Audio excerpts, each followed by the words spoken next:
Yo, what's good with y'all, man?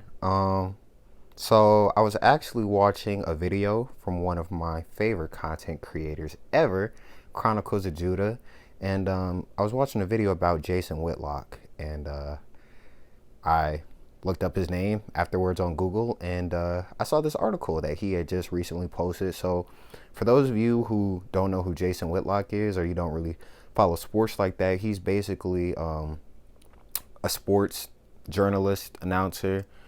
He had a show on ESPN for a while, but then they kind of canceled him. But he's still doing his thing. He's writing his articles, and as an aspiring writer, journalist, author, I like to check out the work of other uh, writers, and especially so-called black writers. So, and this article is I really liked it. And I was reading it, I was like, okay, like we just gonna get into it, man. We just gonna get into it. So the title of the article is Tom Brady bought the lie that he could have it all. So let's get into it, man.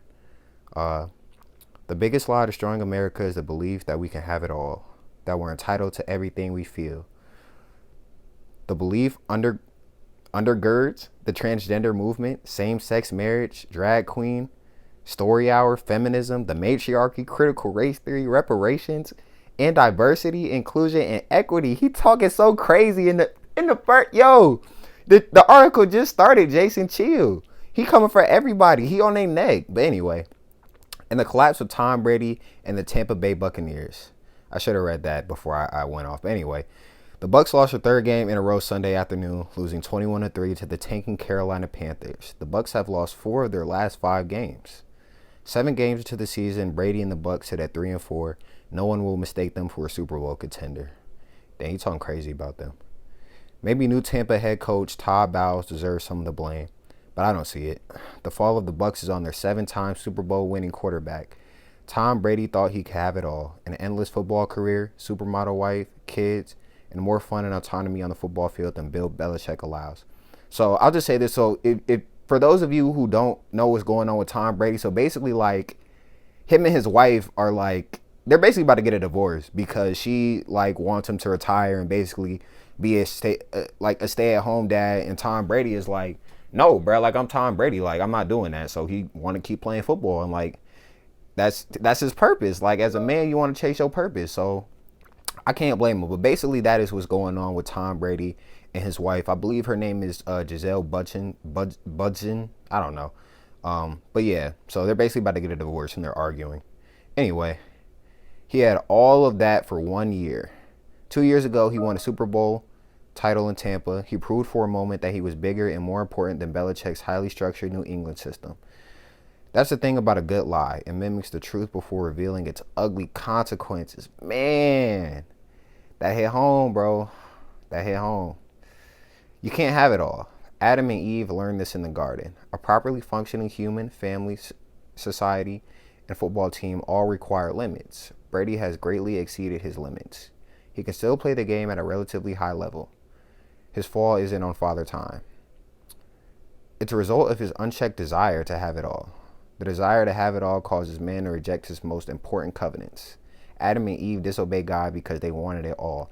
You know what I really like about Jason is that he is using biblical principles. I don't know exactly what he believes in, if he is, if he does adhere to the scriptures, but if he does, like, this is great, and these are great analogies, and I really like that. Let me read that again. It's a result of his unchecked desire to have it all. The desire to have it all causes man to reject his most important covenants. Adam and Eve disobeyed God because they wanted it all. Brady sacrificed his marriage covenant to continue on as a football player while simultaneously sacrificing his football covenant to spend more time with his wife and kids. Dang, bro, he's trying to have his cake and eat it too, and he lost everything. That's tough. Brady became the most accomplished football player of all time because of his willingness to submit to Belichick's "no one is above the team" culture. He left New England so he could be above the team.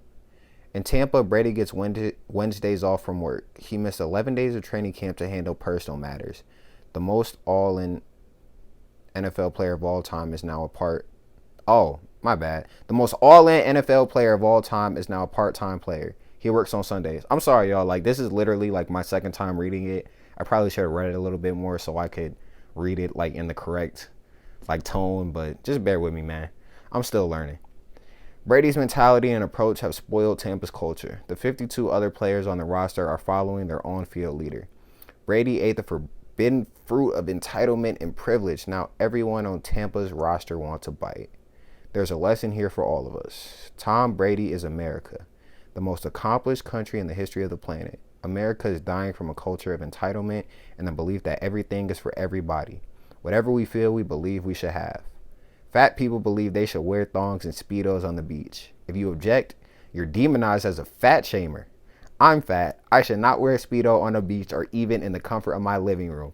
Hey, yo, if y'all know who Orange Peanut is on YouTube, hey, yo, he would love this article. But anyway, same-sex attracted men and women believe they should be married. The concept of marriage is derived from the Bible. The Bible spells out that marriage is a sacred covenant to be shared between a man and a woman. Not everything is for everybody. Talk to them, Jason. Talk to them. Bruce Jenner believes he's a woman. He underwent several surgeries and changed his name to create the false reality that he's a woman. He dates women. He wants it all. I don't even want to get into Bruce Jenner, man. It's all a slippery slope straight to hell and chaos. That's why many elementary school teachers spend more time talking about their sex lives and genders with kids rather than reading, writing, and arithmetic. And that's also, so if you've seen in the news, like there's a whole bunch of stories coming out about how like kids are basically getting like dumber and dumber and their test scores are falling, and you know, amen. Amen. The unchecked desire to have whatever the mind conceives leads to anarchy. There's no magic pill to prevent the consequences of gluttony and disobedience. You can only delay the suffering. Man, America suffers today because for at least the last 60 years, we've rejected common sense and biblically backed limitations on acquiescing to what we feel. The Bible is the truth, y'all. The political left feels that economic and educational outcomes should be better for American black people. Leftists have adopted critical race theory and diversity, inclusion, and equity as intellectual tent poles to generate the outcomes they deem just. They deem just, not just in general, but that they deem just. I think that's very important. I think it will be overlooked. The Bible prescribes a different solution. It teaches that commitment to family is at the root of all sustainable success. Too many black men and women have bought the feminist lie that marriage is a luxury item at best and more likely an anchor on happiness and fulfillment. Speaking of that whole aspect of the black community, you guys should go check out my article. I know I'm doing self-promotion. I'm sorry. But anyway, I have an article on my blog. It's called You're Not My Dad. And it's basically about the Moynihan Report. I'm not going to go too deep into it. I'll probably be releasing that video within the next few weeks. But if you want a preview and you just want to go, read it for yourself, it's out on my blog. I'll probably put the link to it in the description of this video. Let me read that again. The Bible prescribes a different solution. It teaches that commitment to family is at the root of all sustainable success. Too many black men and women have bought the feminist lie that marriage is a luxury item at best and more likely an anchor on happiness and fulfillment. It's not a coincidence that Tom Brady's career and family are collapsing at the same time. He violated sacred covenants in pursuit of a football legacy that could go no higher. Men need to quit lying to themselves and adopting the mindset of feminist women.